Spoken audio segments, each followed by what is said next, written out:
Meus amigos, meus irmãos, sejam sempre muito bem-vindos aqui ao nosso canal de Estudos Espíritas.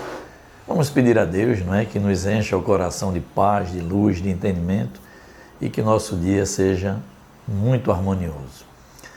Hoje nós vamos fazer aquele estudo na modalidade perguntas e respostas. Então são questionamentos que nos chegam no canal e hoje vamos procurar elucidar cada uma dessas questões. Vamos começar. A primeira questão do dia é: sou separada há muitos anos, tenho 2 filhos, pergunto, será que a tarefa nessa existência de criar e educar os filhos era realmente apenas minha?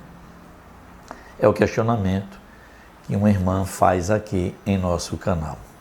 O que dizem os espíritos? Não, minha irmã. Embora vocês estejam há muito tempo separados, a missão é de ambos. Os pais se comprometem sim no mundo espiritual a virem na frente, constituir família e receber esses espíritos reencarnantes. E qual a tarefa mais nobre que nós podemos ter aqui no mundo material? Encaminhar nossos filhos a Deus. Então, a resposta é: embora separados, compete a você, minha irmã, e ao seu ex-esposo a tarefa de encaminhar esses filhos a Deus. Não reside apenas com você.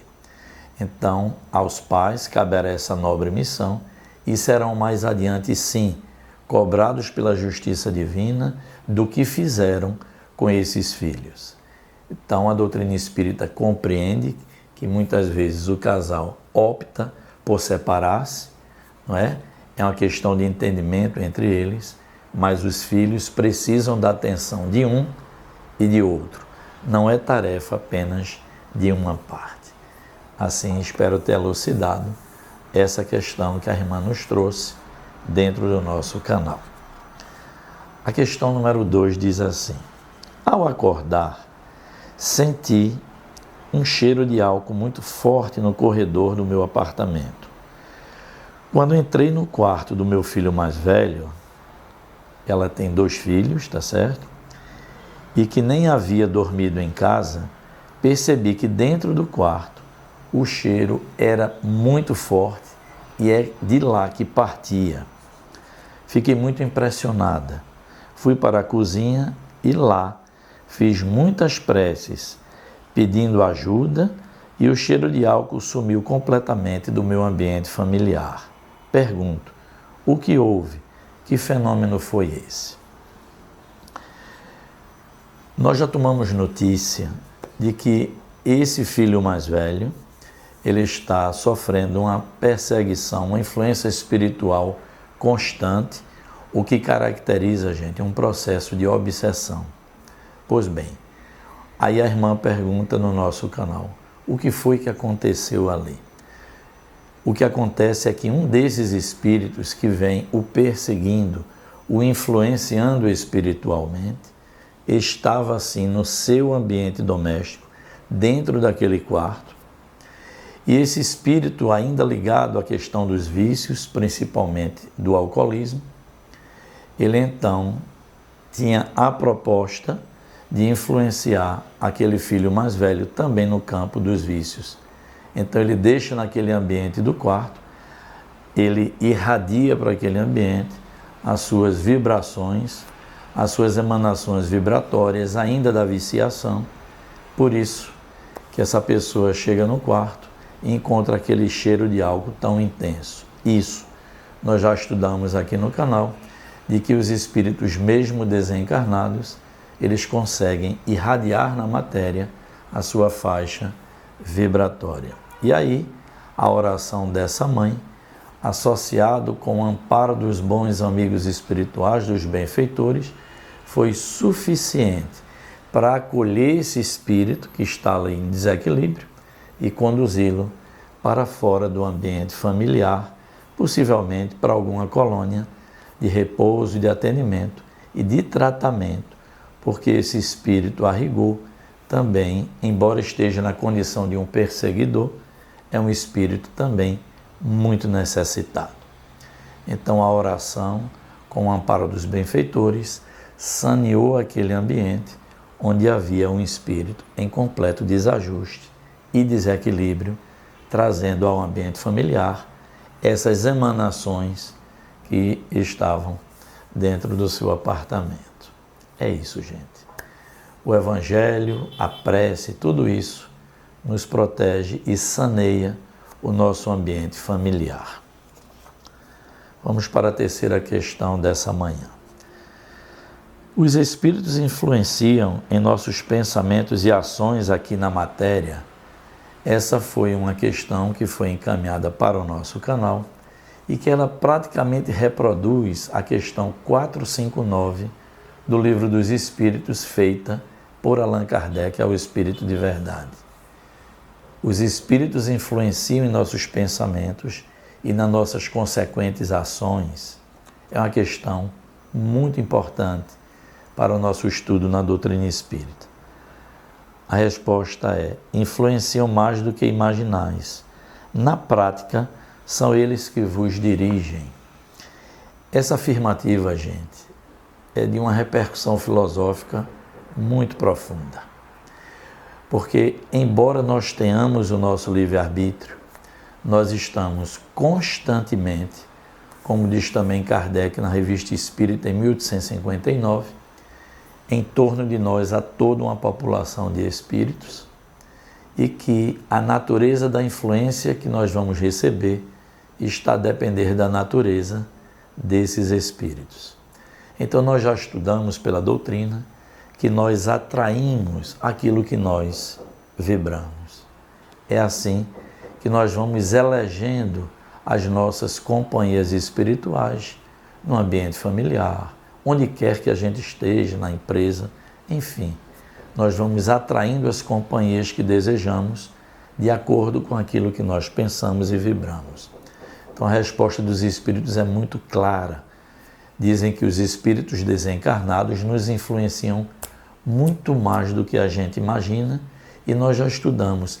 É o laço do pensamento que une todos os espíritos. Então, através da via do pensamento, é que esses espíritos desencarnados nos irradiam aquilo que pensam, as suas ideias e nos trazem as suas inspirações. Obviamente, nós temos vibrações e radiações desses espíritos no campo do bem e também no campo do desequilíbrio.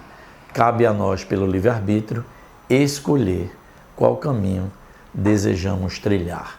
Então, respondendo à pessoa que escreveu no nosso canal, sim, os espíritos constantemente nos influenciam os pensamentos e as nossas consequentes ações. Vamos para a quarta questão dessa manhã.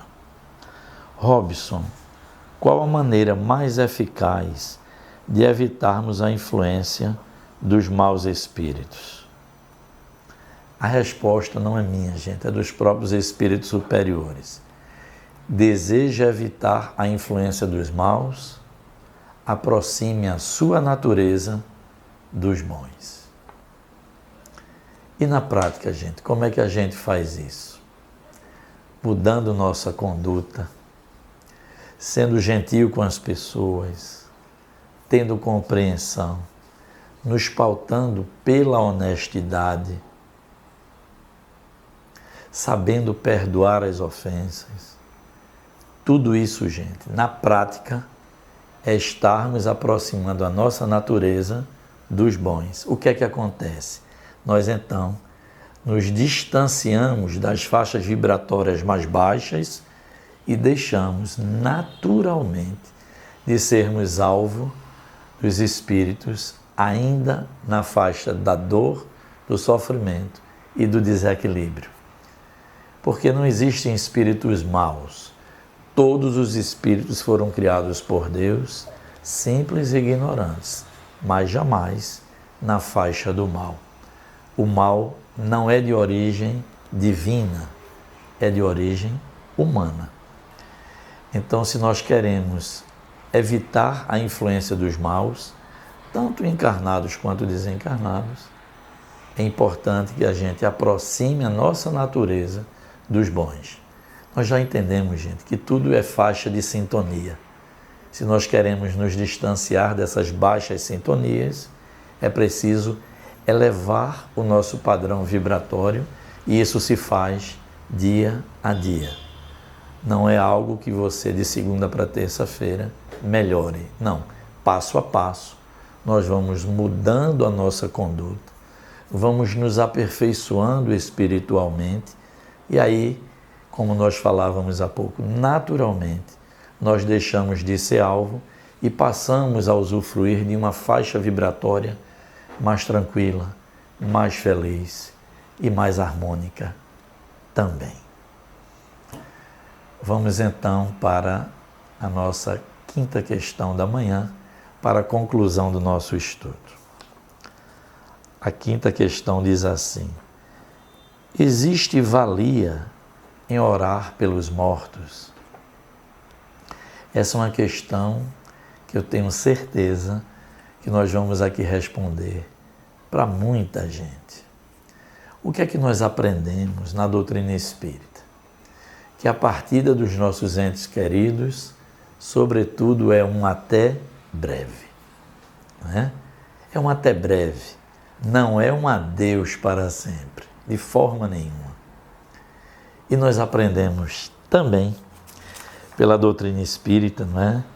Que é pelo pensamento, gente, que nós nos ligamos a todos os espíritos. Então, essa partida de um ente querido é um até breve, e pelo pensamento, sim, estamos todos nos envolvendo, nos conectando.